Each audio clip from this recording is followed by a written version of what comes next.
नमस्कार, मैं हूं आपके साथ गौरव राजेंद्र। बुलेटिन का आगाज बड़ी खबर के साथ करते हैं। चंडीगढ़ से बड़ी खबर मिल रही है, जहां पर हरियाणा कैबिनेट की अहम बैठक सीएम नायब सैनी की अध्यक्षता में बैठक होगी। हरियाणा सचिवालय की कमेटी रूम में ये बैठक होनी है। बैठक में कई मंत्री और वीसी के माध्यम से जुड़ेंगे। विधानसभा को भंग करने की हो सकती है सिफारिश। इस वक्त की बड़ी खबर आप तक पहुंचा रहे हैं चंडीगढ़ से, जहां पर सीएम सैनी की अध्यक्षता में बैठक होगी। हरियाणा सचिवालय की कमेटी रूम में ये बैठक होनी है। वीडियो कॉन्फ्रेंसिंग के माध्यम से जो है कई मंत्री जो है जुड़ेंगे। इस वक्त की बड़ी खबर चंडीगढ़ से आप तक पहुंचा रहे हैं। सीएम नायब सैनी की अध्यक्षता में बैठक होगी। हरियाणा सचिवालय की कमेटी रूम में बैठक होनी है और बैठक में कई मंत्री वीडियो कॉन्फ्रेंसिंग के माध्यम से जुड़ेंगे। विधानसभा को भंग करने की जो है चर्चा होगी। हरियाणा कैबिनेट की अहम बैठक आज सीएम नायब सैनी की अध्यक्षता में बैठक होगी। इस वक्त की बड़ी खबर आप तक पहुंचा रहे हैं।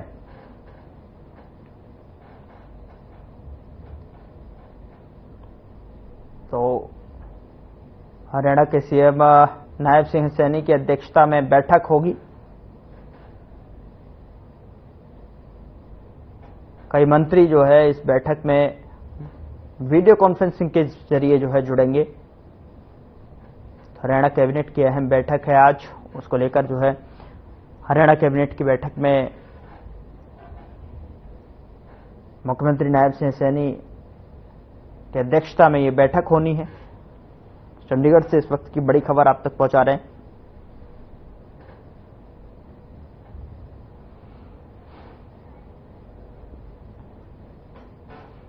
कैबिनेट की बैठक अहम बैठक मानी जा रही है आज की जो होने वाली है, जिसको लेकर जो है नायब सिंह सैनी जो है अध्यक्षता करेंगे और उसमें सचिवालय के कमेटी रूम में ये बैठक होगी। वीडियो कॉन्फ्रेंसिंग के जरिए जो है कई मंत्री इस बैठक में शामिल होंगे।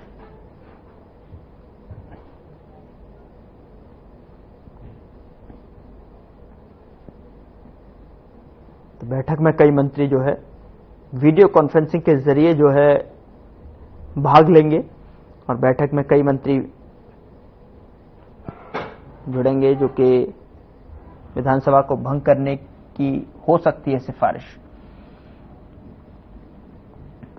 तो इस वक्त की बड़ी खबर आप तक पहुंचा रहे हैं चंडीगढ़ से, जहां पर हरियाणा कैबिनेट की अहम बैठक है आज और जिसमें मुख्यमंत्री नायब सिंह सैनी की अध्यक्षता में यह बैठक होगी। सचिवालय की कमेटी रूम में बैठक होगी और इस बैठक में कई मंत्री वीडियो कॉन्फ्रेंसिंग के माध्यम से जुड़ेंगे।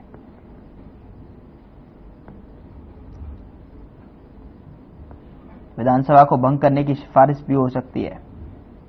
तो इस वक्त की बड़ी खबर आप तक पहुंचा रहे हैं।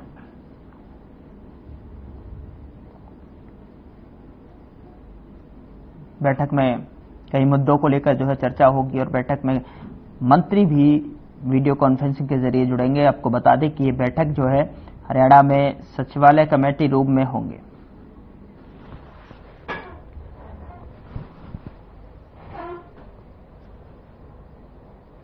इस खबर पर हमारे संवाददाता ओपी शर्मा हमारे साथ जुड़े हुए हैं।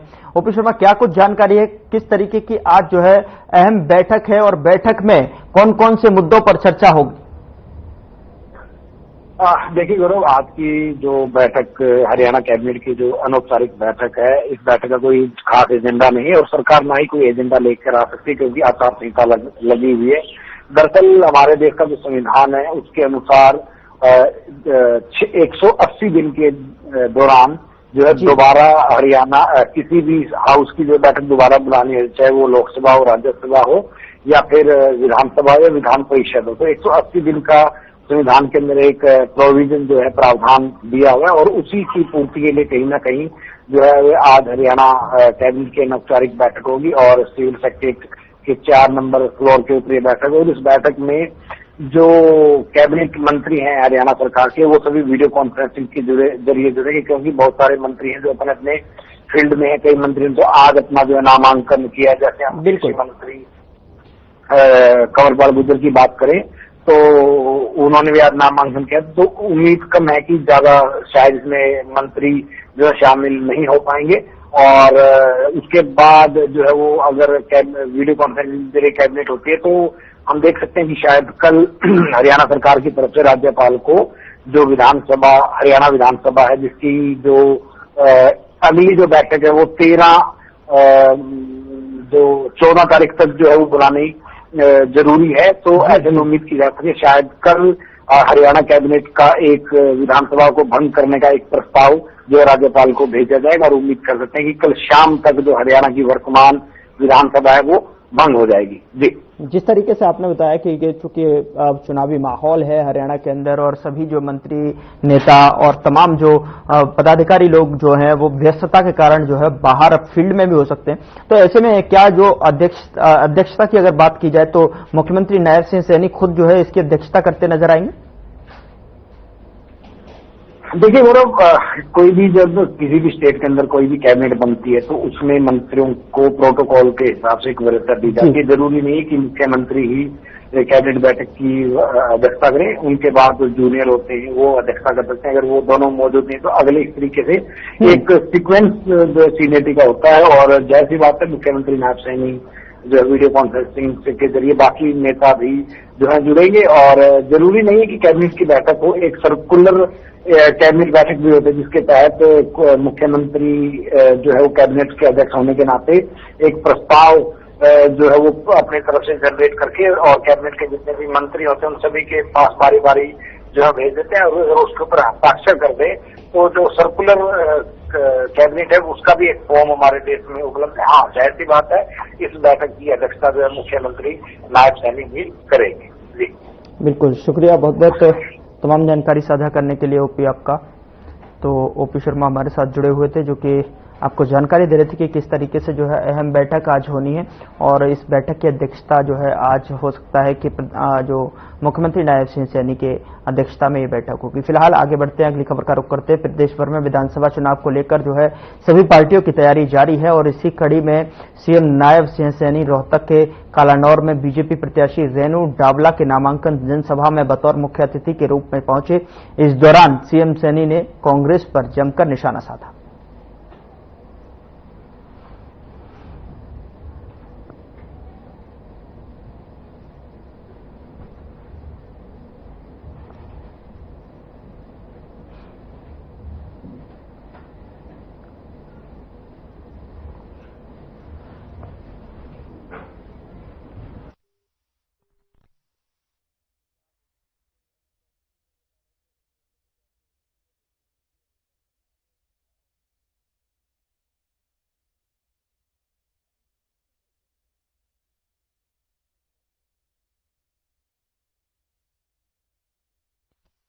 उधर पूर्व मंत्री अंबाला छावनी से 6 बार विधायक रहे अनिल विज ने अपना नामांकन भर दिया है। बता दें कि अनिल विज ने नामांकन से पहले रोड शो निकाला और हवन में भी हिस्सा लिया। इसके बाद कार्यकर्ता संग शक्ति प्रदर्शन किया। इस दौरान अनिल विज ने कहा कि मेरा चुनाव अंबाला की जनता लड़ेगी।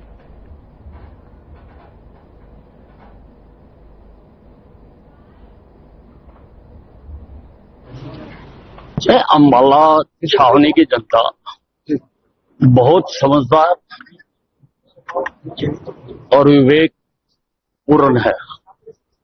मेरे जैसे साधारण व्यक्ति को 6 बार उन्होंने यहां से विजयी कराया है और जिस प्रकार का आज नॉमिनेशन वाले दिन सारे अंबाला छावनी के लोगों में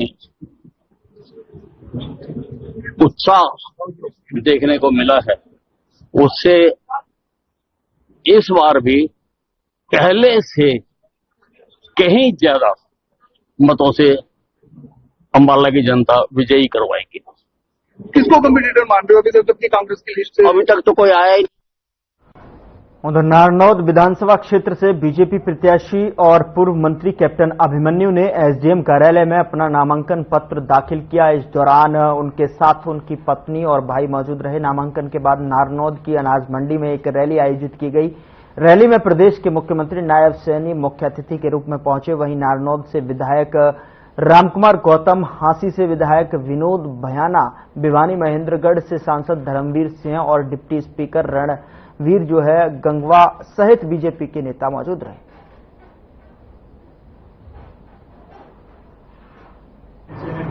का बहुत बहुत धन्यवाद। स्पर्धा भर दिया है, नामांकन भर दिया है। मैंने नाम तो बेशक मेरा हो और निशान कमल का फूल हो, लेकिन उम्मीदवार आप सब हो। नारायण का बच्चा बच्चा है, 36 बिरादरी आज उम्मीदवार है, आप सबकी तरफ से बना है। ये मुख्यमंत्री निवास ये जनता जनतंत्र का घर है, लोकतंत्र का घर है। ये जनता उसकी मालिक है, आपने एहसास कराया है। उधर पंचकुला विधानसभा से बीजेपी प्रत्याशी ज्ञानचंद गुप्ता ने नामांकन दाखिल किया है। इस दौरान उनके साथ हरियाणा बीजेपी चुनाव सह प्रभारी विप्लव कुमार देव भी मौजूद थे। नामांकन के बाद भव्य रोड शो और पदयात्रा करते हुए सेक्टर 10-11 के तवा चौक से शुरू होकर शहीद संदीप सांखला चौक पर पहुंचे।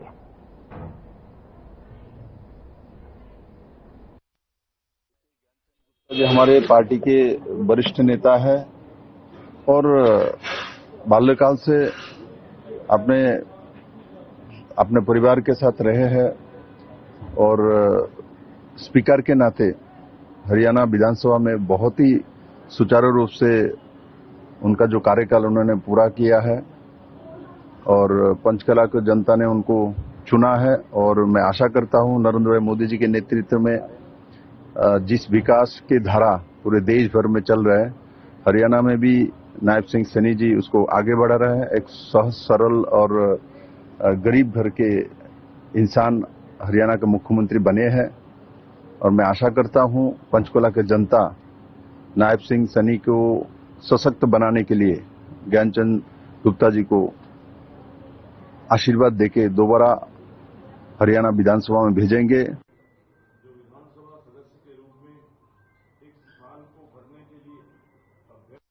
हरियाणा के कृषि मंत्री कमलपाल गुर्जर ने आज रोड शो निकालकर अपना नामांकन जो दाखिल किया है। यमुनानगर जिले के जगाधरी विधानसभा क्षेत्र से उन्होंने तीसरी बार बीजेपी की टिकट पर अपना नामांकन दाखिल किया है। इससे पहले उन्होंने यमुनानगर के छछरौली, जगाधरी, प्रतापनगर इलाकों में रोड शो निकाला। उसके बाद अनाज मंडी में एक सभा को संबोधित किया। वहीं गुर्जर ने कहा कि बीजेपी का मुकाबला कांग्रेस से है, लेकिन अभी तक कांग्रेस के उम्मीदवार ही सामने नहीं आए हैं। उन्होंने कहा कि हम विकास के मुद्दे पर चुनाव लड़ रहे हैं।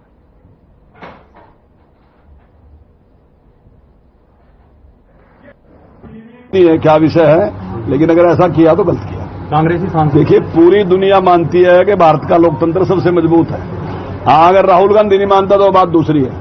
राहुल गांधी ने बहुत से बयान दिए और कांग्रेस पार्टी क्या करती है, जो ऊल जुलूल बयान देता है उसी के पीछे लगते हैं। भगवा आतंकवाद भी उसने कहा था एक बार, और सारी पार्टी ने भगवा आतंकवादी कहना शुरू कर दिया था, जबकि दुनिया के इतिहास में भगवा आतंकवाद कभी रहा नहीं, कभी भगवा आतंकवाद हुआ ही नहीं। जो इतनी उदार विचारधारा के जुड़े लोग हैं, ना राहुल गांधी को उसका पता और ना ही जो उनके चेले चपाटे हैं उनको कुछ पता, तो वो कुछ भी कह देते हैं। तो सारी पार्टी है जो भी वो कहेगा वो कहना शुरू कर देंगे। हरियाणा के विकास की, ये हरियाणा के विकास का चुनाव है, हरियाणा को आगे ले जाने का चुनाव है और हरियाणा प्रदेश के साथ साथ में देश को आगे ले जाने का चुनाव है। देश का युवा, बुजुर्ग, युवा साथी, हमारे किसान, माताएं, बहनें, सब लोग अब एकजुटता से एक मन बना चुके कि अब मिलकर देश को आगे बढ़ाना और मोदी जी के नेतृत्व में बढ़ाना। जगाधरी की अद्भुत और आनंदित स्थिति है। जगाधरी के अंदर जो विकास पिछले 5-10 वर्षों के अंदर हुए हैं और माननीय मंत्री जी का जो लोगों के प्रति सेवा का भाव है, न केवल जगाधरी की जनता, हम तो पूरे प्रदेश की जनता और पूरे जो उनसे जुड़े हुए दिल्ली एनसीआर के क्षेत्र के लोग हैं, सभी लोग मंत्री जी को चाहते हैं। अभी तो देखना आप इनके चुनाव में बाहर से कार्यकर्ता बंधु कितने इनकी सेवा में आएंगे, क्योंकि सब लोगों का काम किया है और सब लोगों को प्रेम करते हैं, सब लोगों का सम्मान करते हैं। उधर पुन्हाना विधानसभा क्षेत्र से भाजपा के उम्मीदवार मोहम्मद एजाज ने बुधवार को अपना नामांकन पत्र दाखिल कर दिया है। नामांकन के दौरान उनके साथ भरतपुर राजस्थान की पूर्व सांसद रंजीता कोली भी मौजूद रहीं। पूर्व सांसद ने भाजपा प्रत्याशी मोहम्मद एजाज के नामांकन के बाद जनता से भाजपा प्रत्याशी को भारी वोटों से विजयी बनाने की अपील की। तो वहीं रंजीता कोली ने कहा कि एक साधारण से कार्यकर्ता को भाजपा पार्टी ने टिकट देकर इतिहास रचा है, निश्चित तौर पर यहां से कमल खिलेगा। आपको बता दें कि भाजपा ने पूर्व गृह मंत्री मरहूम सरदार खां के पुत्र मोहम्मद एजाज को टिकट दिया है। इसी सीट पर कांग्रेस के उम्मीदवार मोहम्मद इलियास भी चुनावी मैदान में। यह मुकाबला दोनों चचेरे भाइयों के बीच रहेगा। पहली सीढ़ी है और अपने साथियों के साथ भारतीय जनता पार्टी के जो हमारे वरिष्ठ साथी हैं, नेता हैं, इनके सहयोग से फील्ड में उतरेंगे और लोगों से अपील करेंगे। वरुण चौधरी सरदार खां के नाम पे, आदरणीय नरेंद्र मोदी जी के नाम पे, अमित शाह जी के नाम पे, आदरणीय मुख्यमंत्री नायब सिंह सैनी के, पूर्व मुख्यमंत्री मनोहर लाल खट्टर जी के, प्रदेश अध्यक्ष जी के नाम पर मैं जनता के बीच में जाके उनसे वोट की अपील करूंगा और इंशाल्लाह मुझे उम्मीद है कि लोग विकास के नाम पे मुझे वोट देंगे। आज नॉमिनेशन कराया है नूह जिले में उन्होंने विधानसभा में, और हमारे अजीज भाई जिस तरीके से कार्यकर्ताओं भाइयों ने जो एक डिमांड रखी थी और भारतीय जनता पार्टी ने इस डिमांड को माना, तो मैं समझती हूँ कि भारतीय जनता पार्टी ने एक इतिहास रचा है और निश्चित रूप से हम लोग ये अमृत खिलाएंगे। जिस तरीके से मेरा कई दिनों से लगातार दौरा है यहाँ पर, तो मैंने देखा कि कार्यकर्ता भाइयों में जो खुशी की लहर है ये टिकट क्लियर करने पर, तो आज मैं कह सकती हूँ कि जो इतिहास भारतीय जनता पार्टी ने रचा है और जो एक चीज सुनने को मिल रही थी वो चीजें खत्म हो गई हैं। उधर सिरसा से हरियाणा लोकहित पार्टी के अध्यक्ष गोपाल कांडा 12 सितंबर को नामांकन करेंगे। वरिष्ठ बीजेपी नेता गोविंद कांडा ने बताया कि गोपाल कांडा श्री बाबा तारा कुटिया में बाबा तारा जी की समाधि पर माथा टेककर नामांकन भरने जाएंगे। इसके साथ ही उन्होंने कहा कि इस दौरान गोपाल कांडा शहर के मुख्य बाजारों से जन आशीर्वाद लेते हुए सीधे नामांकन करने पहुंचेंगे।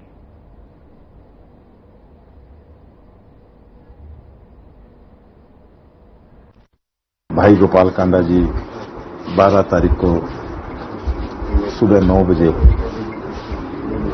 अपना नामांकन पत्र पर्चा भरने श्री बाबा तारा कुटिया से मत्था टेककर रानिया गेट, घंटाघर चौक, भगत सिंह चौक, परशुराम चौक, अग्रसेन चौक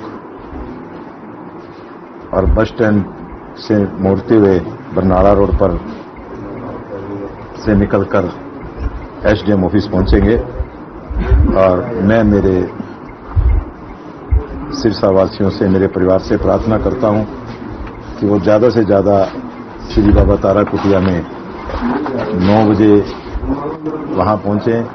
एक रोड शो के रूप में निकलेंगे और मिनी सेक्रेटरी में जाकर एसडीएम ऑफिस में अपना पर्चा भरेंगे।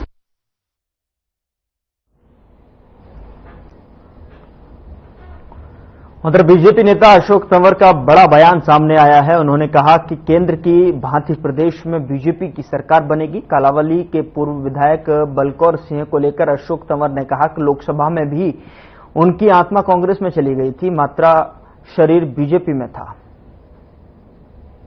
बहुत से लोग तो पहले ही शामिल हो गए थे, मेरे चुनाव में ही शामिल हो गए थे। उनका शरीर यहाँ था, आत्मा पहले ही चली गई थी। तो जो सिर्फ टिकट के चक्कर में इधर उधर भटकते हैं, उनको ना टिकट मिलेगी ना कुछ मान सम्मान मिलेगा, थोड़े दिन में फिर भटकते रहेंगे। तो मैं तो इतना ही कह सकता हूं कि सब लोग जो है वो टिकट एक व्यक्ति को मिलती है और ये यहाँ का नहीं, ये 90 के 90 विधानसभा क्षेत्रों का है। उसके बाद समर्पण के साथ काम करें। पार्टी ने मुझे इस बार भी कहा कि भाई आप कहीं से लड़ना चाहते हो। जब हम टिकट बांटने वालों में थे तब भी हमारे पास ये चॉइस होती थी, लेकिन मैं समझता हूं कि एक चुनाव लड़ने के बाद और लोगों को मौका देना चाहिए। उसी तरीके से आज ये पिछली बार भाई राजेंद्र देसूजोधा के साथ चोट हो गई थी, इनकी टिकट कट गई, इस बार इनको मिल गई, तो आज इनकी बारी है, कल किसी और की होगी।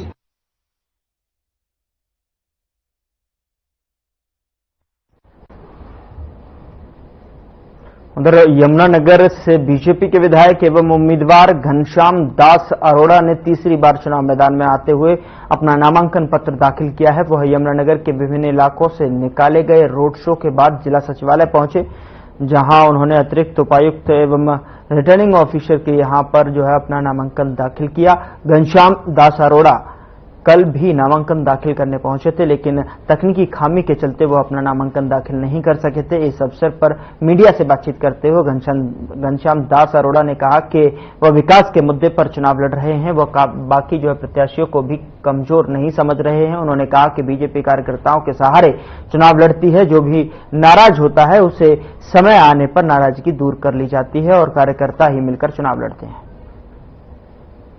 कि हमने यमुनानगर विधानसभा क्षेत्र में नया मेडिकल कॉलेज 1178 करोड़ रुपए की लागत से दिया। हमने यमुनानगर में नया सिविल अस्पताल 100 करोड़ की लागत से दिया। हमने 77 MLD का STV यहाँ लगाने का टेंडर लगवा दिया है।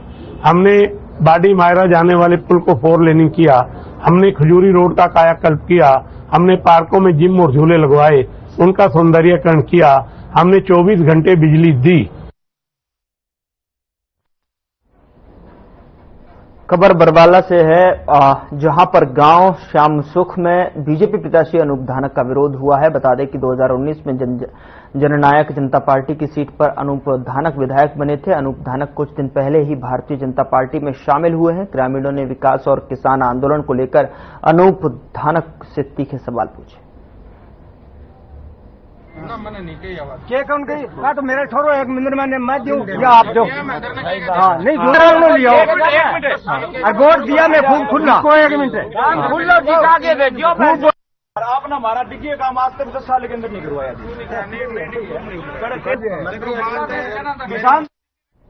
हरियाणा विधानसभा चुनाव को लेकर सियासी हलचल तेज हो गई है। अंबाला से बीजेपी उम्मीदवार असीम गोयल ने चुनाव प्रचार अभियान की जोरदार शुरुआत कर दी है।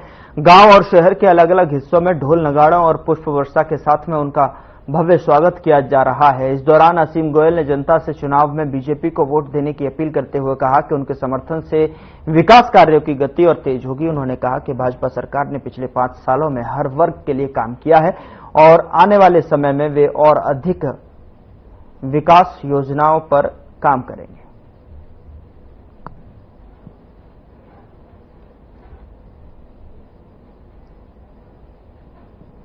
उधर फरीदाबाद के पृथला विधानसभा क्षेत्र से जेजेपी के नेता की टिकट काटे जाने से जेपी कार्यकर्ता में भारी रोष देखने को मिल रहा है। जेजेपी नेता अरविंद भारद्वाज ने कहा कि जेजेपी पार्टी ने मेरे साथ धोखा किया है। टिकट कटने के बाद कार्यकर्ताओं ने कार्यालय से जेजेपी पार्टी के पोस्टर बैनर फाड़े। साथ ही आपको बता दें कि दुष्यंत चौटाला ने मुरादाबाद के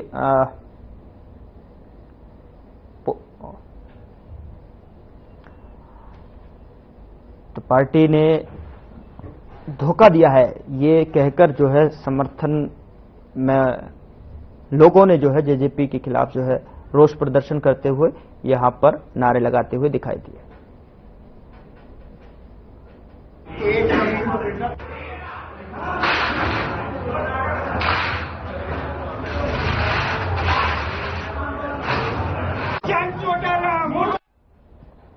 उधर कालावली विधानसभा से कांग्रेस के उम्मीदवार शीशपाल केहरवाला ने कहा कि इस बार कालावली विधानसभा से वे चुनाव नहीं लड़ रहे हैं और बल्कि कालावली की जनता चुनाव लड़ रही है।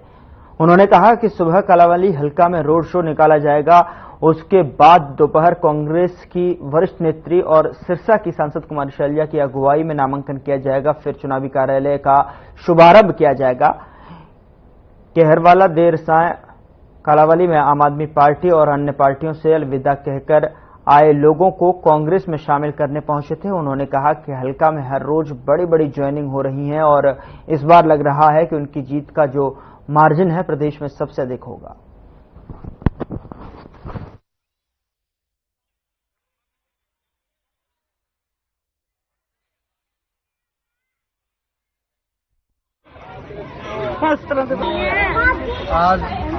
आज की ही ज्वाइनिंग नहीं, पिछले 15 दिनों से लोगों का विश्वास कांग्रेस पार्टी के प्रति बढ़ता जा रहा है।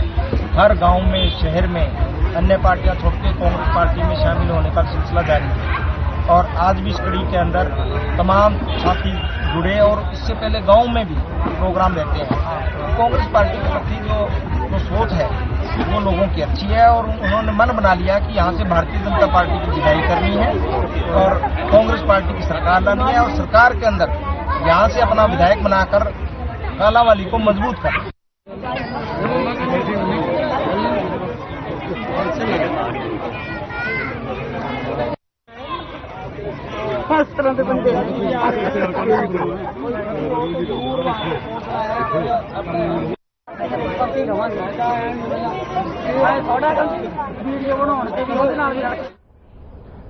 फिलहाल बुलेटिन में इतना ही। नमस्कार।